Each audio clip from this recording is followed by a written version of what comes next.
Здравствуйте, уважаемые слушатели! Тема нашей с вами встречи – профилактика инфекционных болезней. Инфекционные болезни известны человечеству еще с глубокой древности. Эпидемиями охватывались огромные территории, включая целые государства и народы. Недаром инфекционные болезни получили название моровых болезней. Профилактика инфекционных заболеваний, борьба с ними во все времена и у всех народов представляли собой самую серьезную общественную проблему. Следует подчеркнуть, что инфекционные болезни являются грозными разрушительными факторами для человеческого общества, наносящими ему колоссальный экономический ущерб. Эйфория 50-70-х годов прошлого столетия по поводу успешной борьбы с инфекциями и полной ликвидации части из них оказалась преждевременной.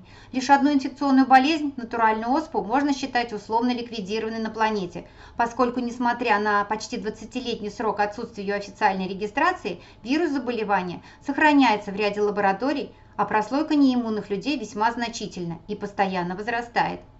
С другой стороны, увеличивается число новых, ранее неизвестных науке инфекций. В этом мы могли убедиться на примере печально известного всем коронавируса, провоцирующего COVID-19. Инфекция, как биологическое явление, представляет собой взаимодействие, по меньшей мере, одного вида патогенного микроорганизма с макроорганизмом.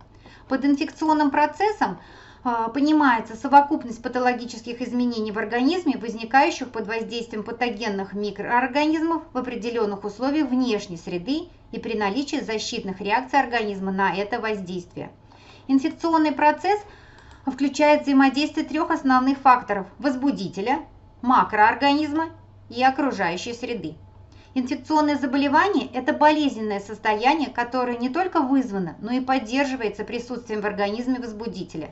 На его воздействие организм отвечает защитными реакциями и в конечном итоге выработкой специфического иммунитета.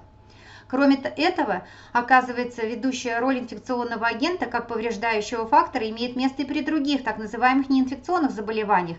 Доказана роль стрептококка как необходимого фактора для развития ревматизма, хламидии в развитии атеросклероза сосудов, герпетической вирусной инфекции в первичном поражении сосудов, хелиобактера в развитии хронического гастрита, язвы желудка и двенадцатиперстной кишки, а также роль инфекционного агента в развитии онкологических заболеваний.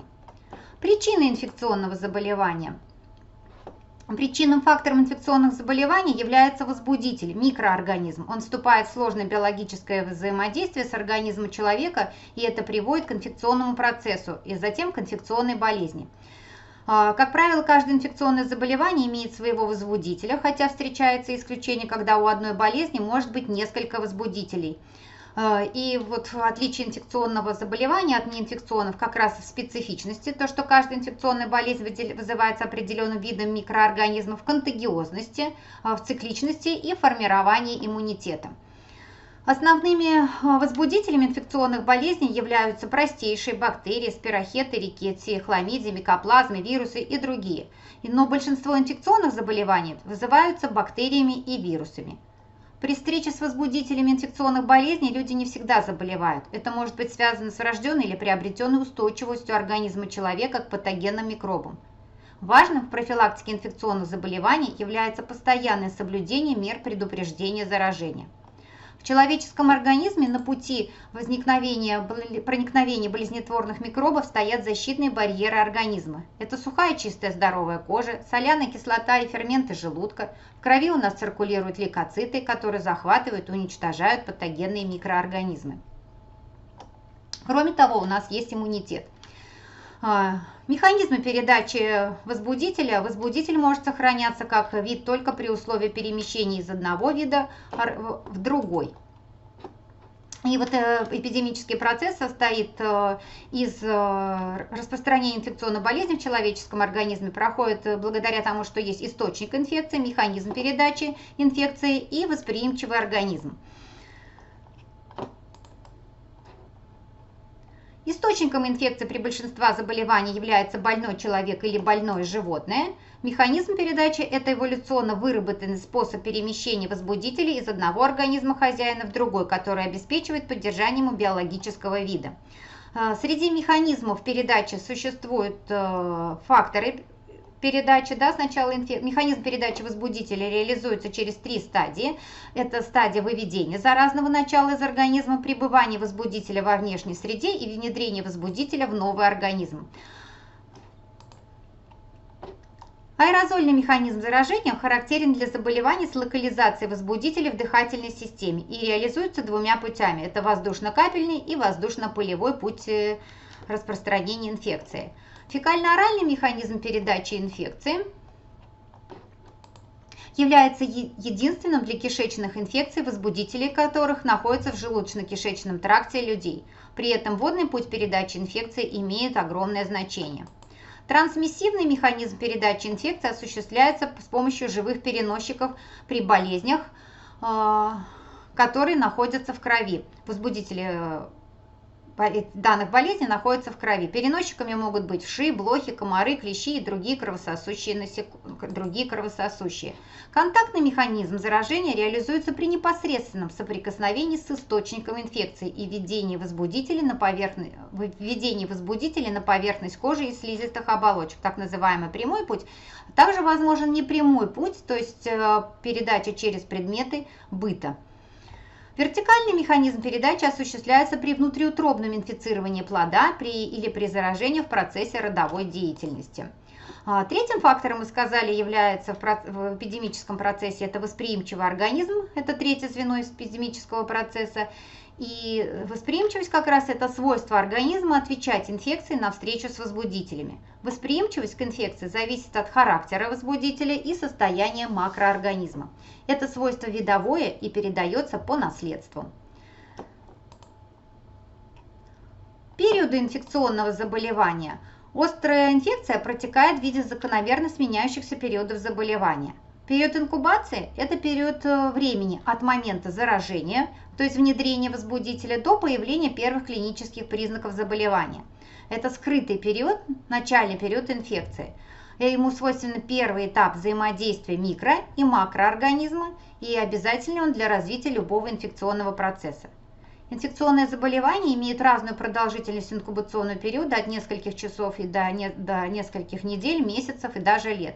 Так, например, инкубационный период при пищевых токсикоинфекциях составляет несколько часов, при вирусном гепатите В до 6 месяцев, при медленных инфекциях может продолжаться несколько лет. Для COVID-19 характерен инкубационный период от 2 до 14 дней. Инкубационный период завершается при появлении первых клинических признаков заболевания. Продромальный период – это период предвестников болезни, в течение которого выявляются первые признаки заболевания, еще без четкой характерной для данной инфекции симптоматики. Часто общей для многих заболеваний, то есть это не специфические симптомы. Продолжительность продрома обычно составляет 1-3 дня, реже до 7-10 дней. В период разгара или в период основных проявлений заболевания, в этот период происходит как раз максимальное накопление в организме возбудителей и их токсинов, реализуется их влияние на состояние различных органов и тканей. Наряду с общетоксическими, неспецифическими признаками здесь уже разворачиваются характерные, типичные для данной инфекции симптомы. Происходит наибольшее напряжение защитных и адаптивных сил организма. Период выздоровления или реконвалесценции характеризуется исчезновением клинических признаков заболевания, восстановлением нарушенных функций организма и освобождением от возбудителя болезни и их токсинов. В большинстве случаев инфекционных болезней развивается специфический иммунитет. Длительность периода реконвалесценции широко варьирует и находится в зависимости от формы болезни, тяжести течения, эффективности терапии и других причин. Исходом инфекционных заболеваний может быть выздоровление, которое может быть как полное или с остаточными явлениями с различной степенью приобретенного иммунитета, переход в хроническую форму или смерть. После однократно перенесенной инфекционной болезни в ряде случаев формируется стойкий специфический иммунитет. В других случаях иммунитет оказывается менее прочным и менее длительным. Существуют заболевания, при которых переболевший человек не получает иммунитета. Основные клинические периоды проявления заболеваний характерны это лихорадка и интоксикация, это экзантемы, катарально-респираторный синдром, диспепсические расстройства, изменения сердечно-сосудистой системы, поражение печени, почек, поражение нервной системы. Какая же классификация инфекционных болезней? По преимущественно локализации возбудителя в организме человека путям передачи и способам его выделения во внешнюю среду выделяют 4 группы инфекционных болезней. Это кишечная инфекция, фекально-оральный путь распространения. При кишечных инфекциях заражение происходит через рот, чаще всего это с пищей и водой. Инфекции дыхательных путей. Заражение идет через дыхательные пути, наиболее распространенная эта группа инфекций, самые массовые болезни, и общей чертой для них является воздушно-капельный способ распространения с локализацией возбудителя в дыхательных путях. При инфекциях дыхательных путей заражение наступает при разговоре, чихании, кашле, при совместном пребывании с заболевшими в тесном помещении. Кровяные инфекции, трансмиссивные, передача осуществляется через переносчиков, комары, блохи, клещи. В последние годы в данной классификации добавлены кровяные инфекции нетрансмиссивные, где заражение происходит при инъекциях, переливании крови, плазмы. Следующая группа – это инфекции наружных покровов. Контактный путь распространения характерен, заражение идет через кожу и слизистые оболочки. Источником инфекции этой группы заболеваний могут быть люди больные или животные. Характерной особенностью этих болезней является внедрение возбудителя в местах нарушения целостности кожи, и возбудитель некоторых инфекций может длительное время сохраняться в почве. Заражение в таких случаях происходит в результате загрязнения землей раны. В последнее время выделяют и 5-ю группу инфекционных заболеваний. Это инфекции с различными путями передачи, это ВИЧ-инфекция, вирусные гепатиты, ну и для COVID-19 также характерны несколько путей передачи инфекции. Какие же основные противоэпидемические мероприятия? Основные противоэпидемические мероприятия включают меры, направленные на устранение источника инфекции, это пресечение распространения инфекции и повышение невосприимчивости населения, то есть на все 3 вот эти звена эпидемического процесса. Те мероприятия, которые направлены на устранение источника инфекции, это выявление больных бактерионосителей, а также обнаружение лиц, контактировавших с этими больными. Мероприятия, которые направлены на распространение инфекции, на предотвращение расширения границ очага, это режимно-ограничительные меры, обсервация, карантин, дезинфекционные мероприятия. Карантин как раз это система наиболее строгих изоляционно-ограничительных противоэпидемических мероприятий, проводимых для предупреждения распространения инфекционных заболеваний.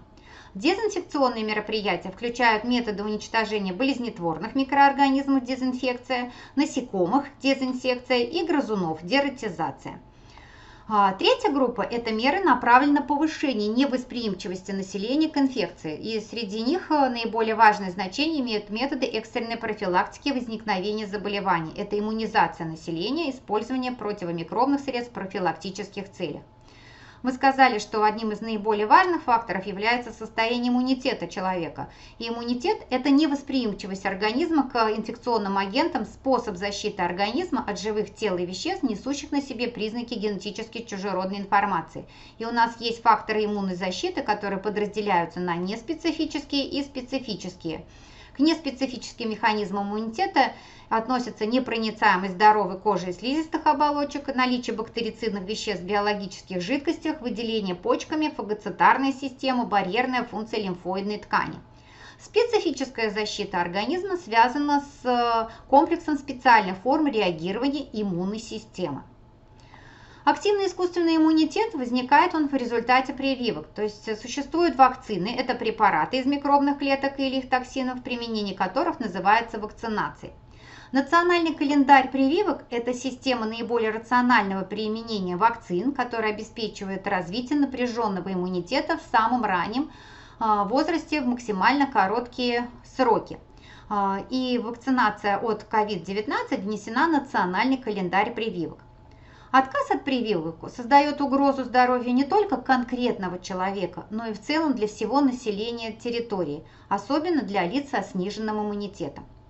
Несмотря на положительную динамику, угроза распространения коронавирусной инфекции в стране остается, поэтому соблюдайте меры профилактики, своевременно вакцинируйтесь. Здоровья вам и вашим близким, берегите себя. Благодарю за внимание.